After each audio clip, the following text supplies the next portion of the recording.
Angkatan Laut Amerika Serikat dilaporkan berpotensi menggunakan kecerdasan buatan, Artificial Intelligence (AI). Hal itu untuk mendeteksi ranjau yang ditanam oleh Iran di Selat Hormuz, salah satu jalur pelayaran terpenting di dunia. Hal ini terungkap setelah beredarnya dokumen kontrak kerja yang baru-baru ini diberikan pemerintah AS kepada perusahaan kecerdasan buatan.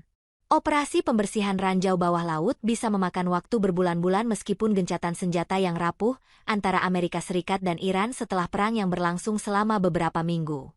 Kontrak pemerintah AS itu ditujukan buat perusahaan kecerdasan buatan Domino Data Lab yang berbasis di San Francisco. Nilai kontrak itu fantastis, senilai hampir 100 juta dolar AS atau setara 1,7 triliun rupiah. Harga selangit itu menjanjikan percepatan proses pembersihan ranjau laut di Selat Hormuz.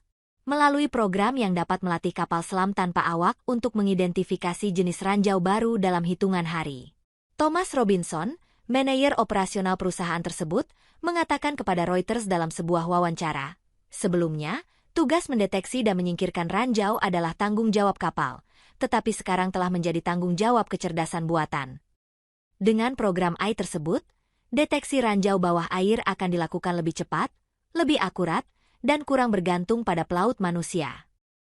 Perang dengan Iran, yang dilancarkan oleh Presiden Amerika Serikat, Donald Trump pada 28 Februari 2026, secara resmi, merujuk pada undang-undang di AS, berakhir hari ini, Jumat, 1 Mei 2026. Undang-undang AS yang dimaksud adalah Undang-Undang Kekuatan Perang atau yang dikenal sebagai War Powers Act, Resolution 1973. Undang-undang ini merupakan hukum federal Amerika Serikat yang membatasi wewenang presiden untuk mengerahkan kekuatan militer mereka tanpa persetujuan Kongres ke suatu wilayah baik di dalam maupun di luar negeri. Aturan ini mewajibkan eksekutif melakukan konsultasi ke Kongres sebelum mengerahkan kekuatan militer dan menarik pasukan dalam 60-90 hari jika tidak ada deklarasi perang, guna menyeimbangkan kekuasaan negara. Namun, berakhirnya perang secara hukum tidak serta-merta berarti berakhirnya perang di lapangan. Media AS, Politico justru melaporkan kalau Presiden Trump telah meluncurkan rencana baru bersifat militer yang bertujuan untuk membuka kembali Selat Hormuz. Sampai saat ini, belum ada keterangan resmi. Tetapi kebocoran informasi tersebut telah memicu perang perdebatan antara Partai Republik dan Demokrat di AS mengenai wewenang Presiden Trump untuk meluncurkan operasi baru militer ke Iran dengan nama yang berbeda. Menurut Politico, rencana baru Presiden Trump untuk membuka kembali Selat Hormuz termasuk lewat cara mempertahankan blokade terhadap pelabuhan-pelabuhan Iran. Politico juga memperkirakan kerugian harian Iran akibat blokade tersebut sekitar 500 juta dolar AS. Perang AS dengan Iran merujuk pada undang-undang di AS, secara resmi berakhir hari Jumat, 1 Mei 2026. Undang-undang AS yang dimaksud adalah Undang-Undang Kekuatan Perang atau yang dikenal sebagai War Powers Act/Resolution 1973. Undang-undang ini merupakan hukum federal AS yang membatasi wewenang presiden untuk mengerahkan kekuatan militer tanpa persetujuan Kongres. Aturan ini mewajibkan eksekutif melakukan konsultasi ke Kongres sebelum mengerahkan kekuatan militer.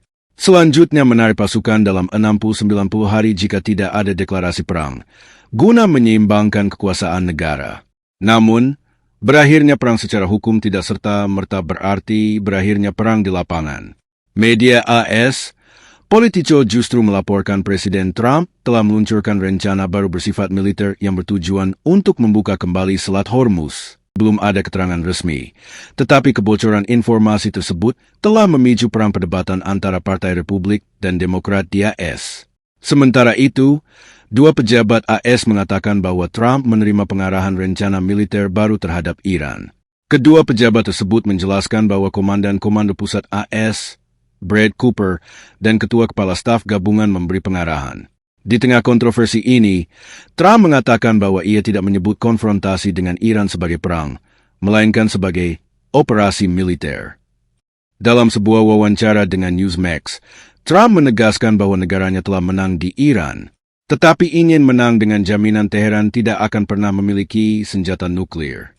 Presiden AS juga menegaskan kembali bahwa Iran saat ini sangat lemah secara militer dan ekonomi. Akan membutuhkan waktu sekitar 20 tahun untuk membangun kembali kekuatannya.